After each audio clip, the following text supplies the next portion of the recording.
Welcome to the Week 6 version of Around the Arc.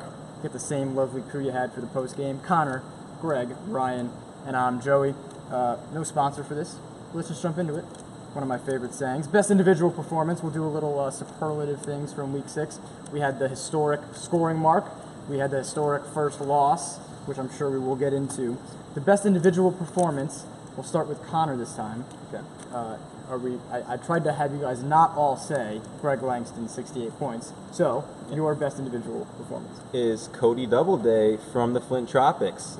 We talked about it in the pregame show, how this gave an opportunity for Flint to finally show up and show off that depth that we've been talking about all year. It's such a deep team, right? And I think in the pregame show I mentioned TJ Gianni and Ben Gambino, guys have to step up. I didn't say Cody. And this guy comes out and drops 19 points.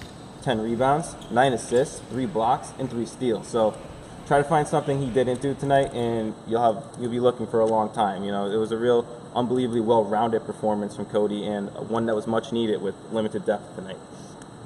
Greg. My best player is Mike Davis. I mean, it was a losing performance from his team, but I mean, he had 32 points. He missed 4 shots, 6 from 10 from 3, and it just goes to show how amazing of a player he is. I mean, their team lost by, I think, 19, 17 around there, and he just carried them and carried them. The only reason they were in this game in the end was because of him. I mean, Derek Davis had a few nice threes. I saw Brill hit a 3, but it really just stands out to you how good of an impactful of a player Mike Davis is when he has 32 of his teams, I think, 60-something points. It's just... He has 2 career losses in legacy leagues. Tonight, Oh, yeah. in the semifinals from last year. So, more history. Fun facts. You love fun facts. Ryan, best individual I guess I'll end with the obvious one, Oh, Greg cool. Langston. Thank God. Someone has to say it, If huh? you score 68 points, you probably deserve to be talked about in a superlative show. Yeah. And 16 of 32 from 3.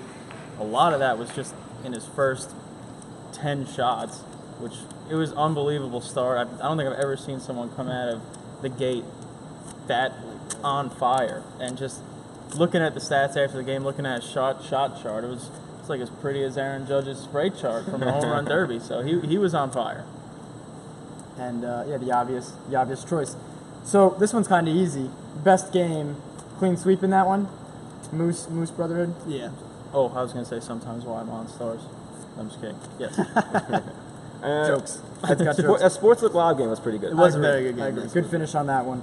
And there was more close games this week, I think, than we're used to. It was definitely So, a very good week. Yeah, but the Brotherhood game, it takes just precedent. so much tension towards the end. You can tell how badly each player wanted it.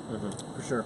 So, from best game, maybe most disappointing team, we'll let Ryan go first on this one. Team that let you down in Week 6 from maybe what you were expecting to see. I would go Redemption, just because of their usual DNA. They've been a really fundamentally sound, good ball movement, good ball security team, and they let a team like Stranger Danger steal the ball from them 11 times. And now a lot of credit does go to Stranger Danger because I really do think they played a great game, but it was a really uncharacteristic performance by Redemption. Joel Castillo came right up to the stat desk after wanting to know how many turnovers because he wanted to go tell his team to kind of give him a little, kick in the butt and help them realize how poorly they played on the offensive end. So that was a disappointment. Greg? My most disappointing team is the Bad Boys, and they did win, but they only won by 8. And obviously, I know some of them, so I just think they're a good enough team to beat a team like the Untouchables, which is a good team, by more than 8. They have the talent.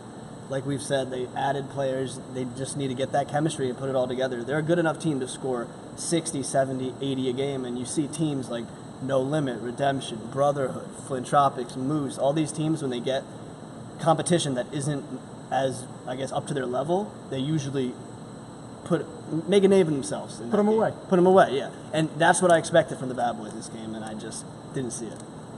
Agreed. Connor? I'm going to have to go with the Brotherhood on this one. It was simply just because I was expecting the guys on their team to finally be salivating over extra minutes now that Russ Payton wasn't here. And Robles is looking a little bit hobbled, a little bit rusty first game back. So this should have been a performance for their bench guys to really step up and take it. And it ended up being the Mike Davis show. No one really wanted to step up and take up that extra piece of pie. So I think for the Brotherhood, they have to be the most disappointing team tonight. It's tough. It's tough when you're the most disappointing, and you lose once. You lose Yeah. one. Disappointing. One time. Expectations Expectations, yep. High are real. expectations. We left off most impressive team. Are we just going with Moose? You can name something else, but I kind of that just seems right. Yeah, Yeah, I would say Moose with maybe a Stranger Danger runner-up. Yeah, I would definitely like to say Stranger Danger. I shout them out. They played a hell of a game, and they really impressed all of us. I think the way they closed the game out, they did everything right, and they proved to us, like we said in the post game, they pregame, they proved it to us. Tongue twister there. Wow. Any honorable mention for best team? Not that I can think of on the top of my head, but just I'd say that the Sportsbook had a really good game tonight against Lab 203, pulling it out late. I don't want to say they're the best team for the night, obviously the Team Moose, but a really good performance from Sportsbook that was needed, and they showed up. I think I messed things up. Did we already do best game? We clean sweep. That was supposed to be best team. Anyone have any other game they would like to talk about? We're almost done, but best game we mentioned Sportsbook Lob. If anyone wants to jump in on that. I thought a great finish. Singleton had a 3 to tie the game. We've mentioned some of the other ones, but any other best game notes? I mean, Brotherhood Moose was a great game. Came out of the wire, first ever loss, but I think the Lob Sportsbook game was such a great basketball game. That's what you want to see when you watch a basketball game. So I think that ran away with it. Yep. Charges. Yeah, everything. Yeah, right at the end there. Greatness. Everything. Yeah. That's it? Yeah. Cool. That's it. All right. Well, that'll do it for the Week 6 Around the Arc. Short and sweet. Yeah. Did we even say Greg Langston once in this thing? Greg Langston. You did. Good. Okay, good. There you go. Best name in the league. He had a lot of points. If you had the over, you're the big winner on Yeah, Greg that's Langston true. mentions. We'll be back Monday for Week 7. Some more good matchups. I know Moose TMC because that matters to me. Yep. But there's other good No Limit matchups. Lob. No Limit Lob, which last year San Pietro had a shot at the buzzer to tie No Limit Lob. They lost. No Limit won. But so we'll see. We'll see how Lob matches up this time. Connor, Greg, Ryan, I'm Joey. Thanks for watching Around the Arc. Stay tuned to thelegacyleagues.com. Power rankings, top plays, crossover. Greg's killing it with that. And previews, again, for Week 7, Sunday. So stay tuned for that. Thanks for watching.